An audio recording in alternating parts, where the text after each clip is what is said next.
시청자 여러분 안녕하십니까? 김동수입니다. 한덕수 대통령 권한대행 국무총리는요, 오늘 윤석열 대통령의 탄핵심판 선고와 관련해서 어떠한 결정이 내려진다 하더라도 법치주의 원칙에 따라서 그 결과를 차분하고 냉정하게 받아들여야 한다고 밝혔습니다.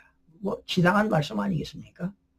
자, 그러면서 권한대행은요, 공동체의 안정과 생존까지 언급하며 시민들의 평화로운 방식의 집회라든가 이런 것이 열려야지, 만약에 시민들이 평화롭지 않고 분열과 갈등을 조장하는 정치인의 발언 자제 등을 당부하기도 했습니다. 또한 폭력 행위에 대해서는 무관용 원칙을 재차 밝히기도 했는데요. 한 권한대행은요, 오늘 정부 청사에서, 서울청사에서 내일 모레지요, 윤석열 탄핵심판 선고일에 대비해서 치안 관계장관회의를 주재했습니다. 그러면서 정부는 국민의 안전과 질서 유지를 최우선 가치로 삼고 헌법재판소 선거 전후에 치안 질서 유지에 최선을 다할 것이라며 이같이 밝혔습니다. 헌재의 탄핵 기각 결정으로 업무에 복귀한 다음 날인 지난 25일에도 치안관계장관회의를 개최한 바 있습니다. 한 권한대행은요, 이제 헌재의 시간을 지나 국민의 시간이라며 집회라든가 시위에 참여하시는 국민들께서는 평화롭게 의사를 표현해 주시기를 간곡히 요청드린다고 했습니다. 사실은 그 애국 시민들은요, 평화로운 시위를 해주는데 야당의 말이죠, 촛불 행동 같은 경우는 지금 너무 격하게 시위를 하고 있지 않습니까? 오늘 회의에 참석한 오세훈 서울시장도 시는 누구나 자신의 목소리를 표현할 권리를 존중한다면서도 동시에 안전하고 평화로운 시민의 일상도 마땅히 보호되어야 할 소중한 가치임을 거듭 말씀드린다고도 했습니다. 한덕수 권한대행은요, 정치인들의 절제도 당부했습니다. 한 권한대행은 분열과 갈등보다는 사회 통합에 기하는 책임 있는 자세를 보여주기를 바란다며 불법 시위와 폭력을 자극하거나 유도할 수 있는 발언들은 삼가해 주실 것을 간곡히 부탁드린다고 했습니다. 정부는 불법적인 집회, 시위에 엄정하게 대응하겠다는 방침도 밝혔습니다. 또한 권한대행은 정부는 그 어떤 불법적이거나 폭력적인 행위도 결탄코 용납하지 않겠다며 시설을 파괴하거나 폭행, 방화 등 공권력에 도전하고 공동체를 파괴하는 행위에 대해서는 현행범 체포 원칙과 무관용 원칙으로 반드시 책임을 묻겠다고 밝혔습니다. 사실은 오늘쯤이면은요, 뭐 윤석열 대통령도 마찬가지고요, 이재명 대표 모두 다 마찬가지입니다. 승복 메시지를 내놓아야 되지 않겠습니까? 그러나 사실은 윤석열 대통령 입장에서는요, 헌재가 어떤 결과를 내더라도 어떤 결과를 낼지 모르니까 차분하게 그 탄핵 선고 결정을 차분하게 기다리겠다고 나왔고요.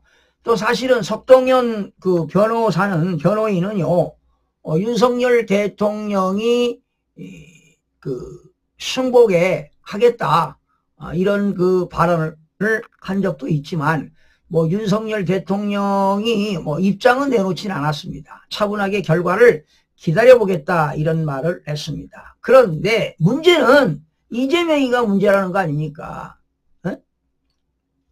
유혈 사태를 거론하고 있습니다. 뭐 4.3 제주 사건, 5.18 사건 이런 사건을 하면서 유혈 사태를 거론하고 있습니다.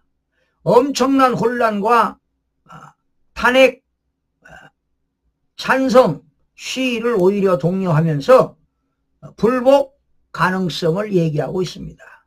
승복 선언을 하지 않고 있습니다. 특히 과거에 그 민주당 원내대표를 지닌 박홍근 의원은 말이죠. 탄핵 심판에 불복하겠다. 만약에 인용이 안 되고 기각이 된다면 저항하겠다. 이런 발언은 위험천만한 반국가적인 위헌적인 발언이 아닌가 생각이 들어갑니다. 그러니까 필사적으로 저항하겠다는 거 아니겠습니까?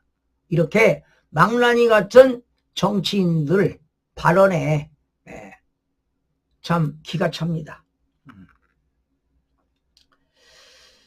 자, 그러면서 말이죠. 지금 그 누굽니까? 박지원 의원은 말이죠. 어느 그 방송에 나와가지고 헌법재판관들이 기각을 하게 되면 그 기각한 재판관들은 역사적인 죄인이라고 말이죠.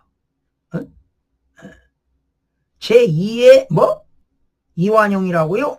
그러면서 자자손손 한국에서 못 살게 될 것이다. 이런 발언도 했습니다. 이러면 되겠습니까? 그리고 또 박찬대는 뭐라고 하는지 아세요?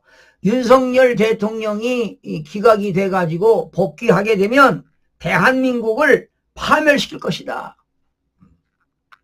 헌법 파괴자가 될 것이다. 이런 발언을 했습니다. 자, 지금 이제 선거를 앞두고 말이죠. 이런 정치인들 발언이 정말 망나니 수준입니다. 여러분, 이래서 되겠습니까? 네. 자, 선거 전후에 정말 치안 질서가 최선적으로 유지가 되어야 할 겁니다. 박근혜 전 대통령 탄핵했을 때도 많은 시민들이 다치지 않았습니까? 수십 명이 다친 걸로 알고 있고 또 몇 분이 그 사망한 걸로 알고 있는데 절대로 그런 일이 일어나서는 안 되겠습니다. 네. 폭력행위가 일어나서는 안 되고요. 정말 대통령 권한께서는 무관용 원칙을 철저하게 지켜셔서 폭력행위를 하는 사람들은 법의 원칙에 따라서 처벌을 해야 할 것으로 보입니다. 지금 더불어민주당 이재명은 완전히 지금 멘붕 상태입니다. 어쩌면 민주당이 꼬리를 내리지 않았나 이런 생각도 들어가는데요. 지금 더불어민주당 관계자들은 8대 0으로 인용이 될 것이다 이런 이야기를 하고 있는데 천만의 만말씀입니다. 5대 3 아니면 지금 지금 원래 초반만 해도 8대 0에서 인용될 거다 했는데 갈수록 국민들의 저항이 세지고요. 탄핵을 찬성하는 것보다 탄핵을 반대하는 인원이 늘어나고 있고 또 윤석열 대통령의 지지도가 올라가면서 상황이 바뀌었습니다. 그래서 기각이 5대 3에서 지금 4대 4까지 가고 있는 그런 상황인데 지금 국민의힘에서는 4대 4로 기각될 것이다 이렇게 확신하고 있는데요. 그래도 애국 시민들은 긴장의 끈을 놓지 않고요. 4월 4일 날 11시에 탄핵 결정이 선고되는 그 순간까지 우리가 최선을 다해서 탄핵 반대를 외치고 윤석열 대통령 복귀를 외쳐야 할 것입니다.